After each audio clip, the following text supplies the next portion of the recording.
Hey friends, Jill here. Welcome back to a Spring Willow Farm. I've been in the kitchen this morning. We had some spent like strawberries and bananas that we were about to have to give to the pigs, but one of the great things about the freeze dryer is we can just freeze dry them. So I got some strawberries, I got some bananas. I also had some carrots from when we harvested them earlier in the fall. So we're gonna try to freeze dry those. And then something else I did based off of a friend's recommendation is little yogurt melts, I guess is what they're called. So the kids had some yogurt pouches and I just made them into these little dollops. So we'll see. Nathan's gonna pop those in the freeze dryer. We have got to feed all the animals today. We have a ton of scraps for the pigs. I've got to water everything in the tunnel. So I thought I would just let you guys hang out with me, just taking care of chores. All right, guys, I totally started a vlog earlier and then left you hanging. My goal was to take you guys with us as we collected eggs and feed the pigs, and I watered the high tunnel, and then I totally left my camera inside and just forgot. So now it is dinner time and I'm headed out to the tunnel to harvest some Brussels. Dahlia's mad at me. But Nathan and I have spent a good part of the day jotting down projects for the spring, kind of figuring out what takes priority, budget and things like that. And so we were mapping out everything we would need for his shed, and then we were mapping out and figuring out what we wanted to do with the outdoor kitchen, which is going to be quite an undertaking, just because kind of the vision we have for it. But I'm real excited about that. I'm going to wait until Nathan gets down here and we're going to talk to you guys a bit more about kind of what we're envisioning for that.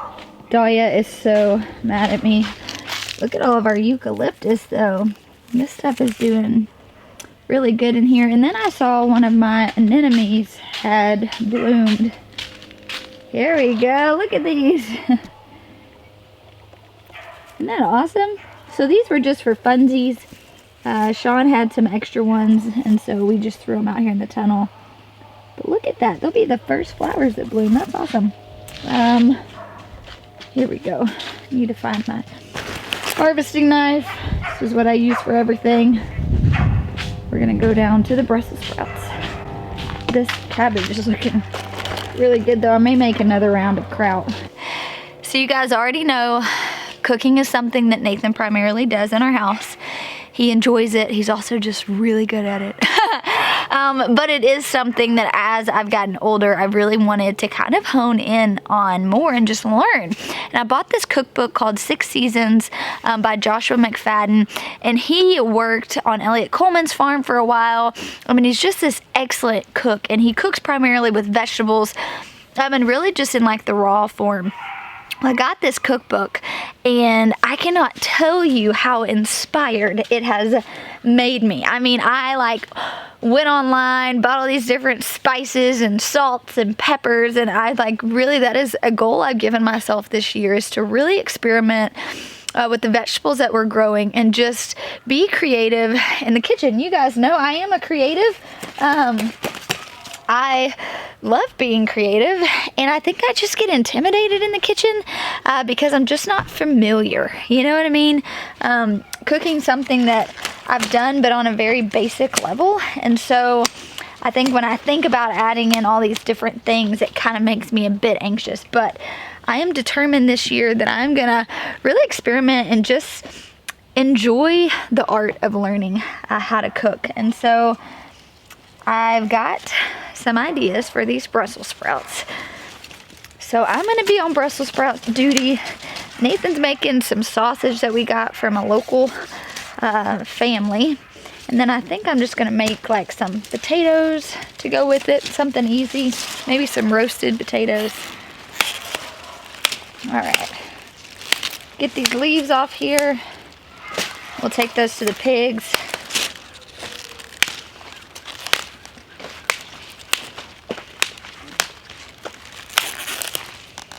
All right.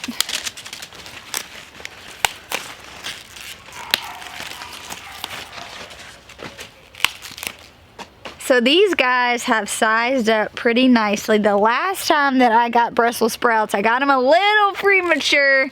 So I've waited and I just kind of haven't come out here. And now I have quite a bit that need to be either cooked fresh, or we can freeze these. There's a lot of things we can do with them, but we actually just kind of buy a lot of Brussels sprouts, so it's nice to have those. I think I'm probably gonna grab 2 of these though, just so I'll have some for, you know, lunch tomorrow I can cook up. But our little trees are looking good out here. They're looking good. Let's see here. All right.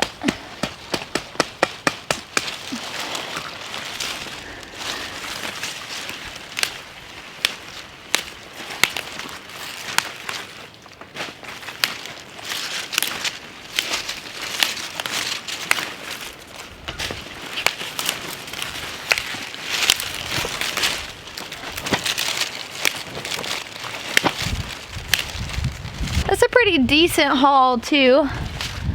Accidentally knocked some of them off. Grab those. All right, let's head back up to the house. All right, so not a bad haul here. Let's head back up to the house. I'll grab Nate and we'll start talking about some of our plans. As a creative, it's my favorite thing. Y'all, Dahlia is so mad. Holy cow. All right, I made it in with my old Brussels babies. It is feeling a lot like spring today. I keep getting really hopeful and I keep telling you guys that, but I know it's just a trick. But man, I'm so ready to be out in the garden. And today when Nathan and I were able to go outside and just start talking through some of our plans for the spring this summer, it got me so incredibly excited. So one thing Nathan and I are hoping, fingers crossed, we can get done this year is to host our first farm to table dinner, and then also we want to do these work and learns where I think the first, what we're kind of envisioning now is having a small group of people, you know, and they'll come and they'll work with us and they'll learn with us, and we're all kind of growing together as a community and kind of do that as a tester to see, hey Char, and then eventually make them these bigger events where we do a few of them a year. And so we're real excited about that. And I think, you know, the winter's sometimes hard. We've been super, super busy this winter, so it doesn't seem as sluggish as it usually is. But knowing that we have all these plans for the spring and the summer, it gets me so excited. So I'm gonna wait for Nate before we really start diving into anything more, but I'm excited. All right, Nathan made it in. Hey guys. Did you see the Brussels sprouts I harvested? I did. Are you excited? They look like mini cabbages. They do. I kind of have a vision for these Brussels sprouts, but I did. So you're cooking? The Brussels sprouts. I did tell them though that I bought this new cookbook that has really inspired me to want to be a better cook, and so I really am trying, you guys. I think is one thing that I just get so intimidated by, but I'm committed. I want to die a good chef, you know? And people be like, man, that woman, she could grow some food and cook it. And she knew how to cook it. That's funny. Yeah, I'm just not there yet, but one day. I got a few years. She's a better cook than she lays on to be.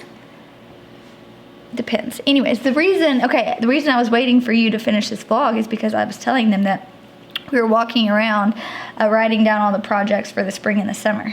Mm-hmm. And how this year we are hoping to hold our first events on the farm, a work and learn, and hopefully a farm to table dinner. And so, yeah, I just kind of wanted to expand on that a bit more. I didn't really tell them a whole lot of the details. I think I'm still trying to like get the creative juices flowing on like what I want to do. But you did kind of, you know, I'm the dreamer, Nathan's the realist, and so you kind of brought in some good points on some things that we're going to have to do first before we really expand on that outdoor kitchen. Yeah, so I guess you told them about the outdoor kitchen. I did tell them about the outdoor kitchen, yes. I know we've mentioned it before, but excuse me. Joel really wants to make that happen this year. And so we have got some work to do. The area we want to put it is not level, just like the rest of our property is not level. You know, we've got a constant slope on our property, yeah, so that's true. We've definitely got to do that. Mm-hmm. Otherwise, it's just going to flood. Mm-hmm. And anyways, but yeah, we kind of came up with a rough draft. We did, yeah. Took a vision from a vision to a rough draft, yeah. And then I've got to call in some help. probably. Yeah. We're thinking about the friend who came and leveled the spot for the seed starting greenhouse. We think we're going to see if he can't come in and level this ground. And I'm kind of getting this picture now, and I'm feeling super excited. Obviously, so like where we are, we're in our dining room. We've got this big window, and it overlooks the raised bed garden, and you can kind of see the cottage garden. The cottage garden with the glass greenhouse is stunning. The bad part about it is directly on the road. So anytime you go out there, it's super loud. We live on just a busy country road, and so you hear the cars going all the time. It's not really, it's beautiful, because that's some of the comments we've got is, well, why wouldn't you expand upon, the cottage garden and all these other places? And we love the idea of that, but really if we think about having these on-farm events, we'd love for them to be on the back part of our property, where it's a bit more secluded and private. We don't mind the kids going out there running around. And so that is kind of something that we're thinking through. But getting the ground level is probably the biggest thing we are wanting to bring in. That's step number one before we do anything. That's step number one. Do we have to level the ground for the shed? So that was also another thing, as we were talking about getting the materials for the outdoor kitchen. We have some of the materials for your shed as far as the tin. We just need to buy the lumber. And so we'll probably just do all that together and have a big load delivered here. Probably. That's first step. That's the first step. Getting it level, building the first step would be cleaning all of the rabbit tractors and the chicken tractors out of the way, finding a home for them. We split a bunch of firewood. I've got a bunch of firewood I need to stack. But yeah, getting that area cleaned up. Doesn't it feel good though, like going out there? We were like old school and y'all with like pen and paper, and like for me that felt so, it made it just transition from like this idea I had in my head to like this thing that it became more tangible in a way. Yeah. And, we're building a plan to make it happen. Yeah. So. And I think for me is I can really just envision not so much the space, but I can envision what that space is going to create. Like, it's hard for me to see the fine details of like placement of this here, the table there, the outdoor oven there. Like, that's really kind of hard for me to grasp, but I can envision even like particular people sitting at that table, conversating, going out into the garden, touring the high tunnels and the seed starting. Like, that's really what we're wanting to do, is not only create these events, but then also like give these farm tours and let people come and feel inspired to want to grow food and like live this style of life.